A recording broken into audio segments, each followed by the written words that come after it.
BNP আছে বলে আজকে বাংলাদেশ আছে। বিএনপির ক্ষতি করা মানে ভারতকে আবার নিয়ে আসার চেষ্টা করা। বিএনপির ক্ষতি করা মানে দেশের ক্ষতি করা। এমপি কাকে বানাবে জনগণ ঠিক করবে। পিয়ার তারিখটা নতুন ফেস্টিভাল। আপনারা মন্ত্রী ছিলেন, এমপি ছিলেন, আজকে বিএনপির সমালোচনা করেন যে বিএনপি ক্ষমতায় থেকে এই করছে। তাহলে বিএনপি যদি ভুল করে থাকে আপনাদের সেই ভুলের অংশ, আপনার সেই ভুলের অংশ। আপনি খালি ভালোটা আপনার কাছে নেবেন আর মন্দটা বিএনপির উপর ছেড়ে যাবেন, এটা তো হইতে পারে না, এটা তো হইতে পারে না। সেই কারণে বিএনপি ক্ষমতায় ছিল, ক্ষমতার পার্ট অংশ আপনারা ছিলেন।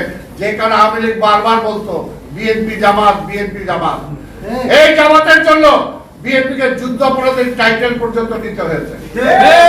কেন আমরা তাদের পক্ষে আছি? আজকে এই কথাগুলো কেন আমরা বলছি? আমরা তো আগে বলি নাই। আপনারা কেন আজকে বিএনপির সমালোচনা করেন? কেন আজকে বিএনপির বিরুদ্ধে চলে গেলেন? কি কারণে? আজকে যদি আওয়ামী লীগ থাকতো তাহলে কি করতেন? কি করতেন আপনারা? 18 সালের নির্বাচনে, 18 সালের নির্বাচনে যখন আপনাদের কোনো অস্তিত্ব ছিল না, তখন বেগম খালেদা জিয়ার কাছে যে আপনারা নির্বাচনে অংশগ্রহণ করার জন্য ধানের শীষ প্রতীকটা পর্যন্ত বেগম খালেদা জিয়া আপনাদেরকে এত অকৃতজ্ঞ হন কেন? এত অকৃতজ্ঞ কেন হন? বিএনপি কি ক্ষতি করেছে আপনার? কাজে বিএনপির ক্ষতি করা মানে দেশের ক্ষতি করা। বিএনপির ক্ষতি করা মানে ভারতকে আবার নিয়ে আসার চেষ্টা করা। বিএনপি আছে বলে আজকে বাংলাদেশ আছে।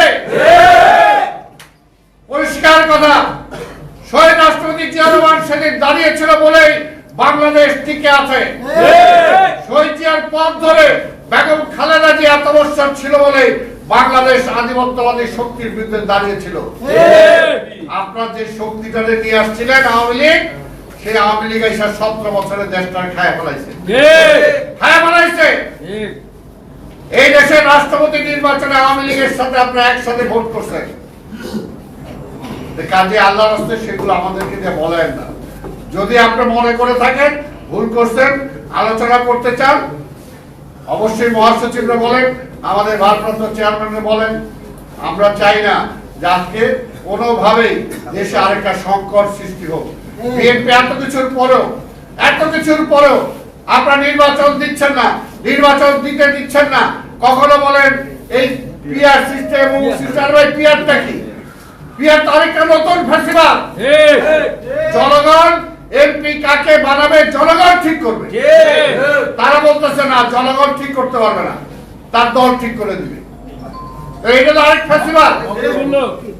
যদি দল ভুলেও কাউকে দেয়, জনগণ তার বিরুদ্ধে তাকে ভোট নাও দিতে পারে, কিন্তু না, তাদের হলো দল যেটা ঠিক করে দিবে সেই এমপি হবে, জনগণ ঠিক করতে পারবে না।